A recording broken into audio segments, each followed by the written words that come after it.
Bonjour à tous, je vous retrouve pour une nouvelle histoire de sagesse qui s'intitule Comment faire le bon choix. Un jour, les 5 voyageurs se sont perdus dans la forêt. Ils étaient tous confrontés à un choix difficile quant à la direction à prendre. Le premier des voyageurs, il a dit qu'il ne voulait pas prendre le chemin qu'il ne connaissait pas. Et subitement, il a décidé de faire un demi-tour. Le deuxième voyageur, il a préféré de prendre le chemin de droite, puisque d'après lui, c'était toujours le chemin le plus juste à prendre.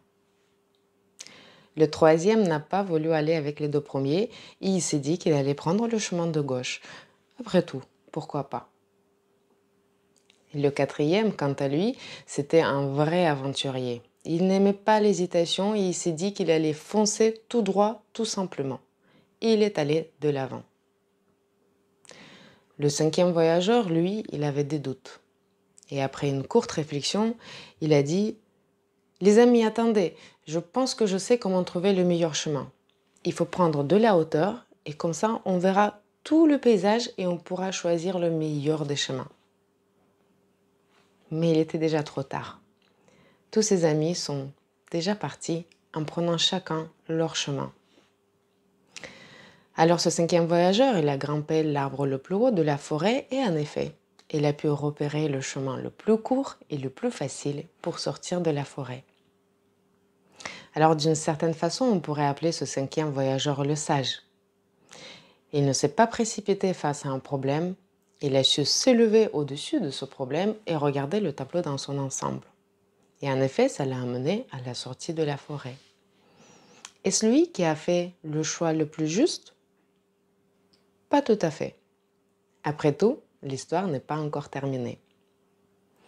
Une fois la décision a été prise, il y a des conséquences qui sont arrivées. Et chaque voyageur a pu trouver quelque chose d'intéressant sur son chemin. Le premier, c'est lui qui a fait le demi-tour. Il a pu établir la carte de route de la forêt. Il a pu établir les itinéraires les plus beaux qui pouvaient se faire en toute sécurité. Plusieurs personnes ont commencé à prendre ces chemins par la suite. C'est lui qui est parti à droite. Et finalement, il a eu le chemin le plus long, le plus dur, le plus épineux, avec le plus d'obstacles. Mais il a appris à surmonter les obstacles. Il a appris à vivre avec les animaux sauvages et il est devenu un chasseur très habile. Par la suite, il a commencé à enseigner aux autres comment survivre dans la nature sauvage. Celui qui est parti à gauche, finalement, il n'a jamais su trouver la sortie de la forêt par ses propres moyens. En revanche, il est tombé sur une maison d'un bûcheron. Et ce bûcheron, il vivait avec sa fille. C'est ainsi que le troisième voyageur a trouvé son amour et le bonheur conjugal. Alors le quatrième, l'aventurier, il a pu finalement découvrir les endroits jamais connus, jamais visités jusqu'à présent. Il est devenu un vrai pionnier et il a su faire découvrir ces endroits aux autres personnes. Ensemble, ils ont fini par trouver des plantes rares et très utiles. Le cinquième voyageur, il est devenu un expert en résolution de problèmes. Il y a plusieurs personnes qui se tournaient vers lui pour demander un conseil ou pour trouver une solution. Alors, qui a fait le bon choix? D'une certaine façon, tout le monde l'a fait.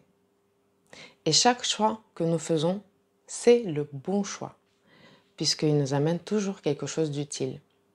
Et même si certains choix nous paraissent mauvais, avec le temps, ils nous apportent beaucoup. Nous sommes pleins de sagesse pour choisir les meilleures voies pour nous.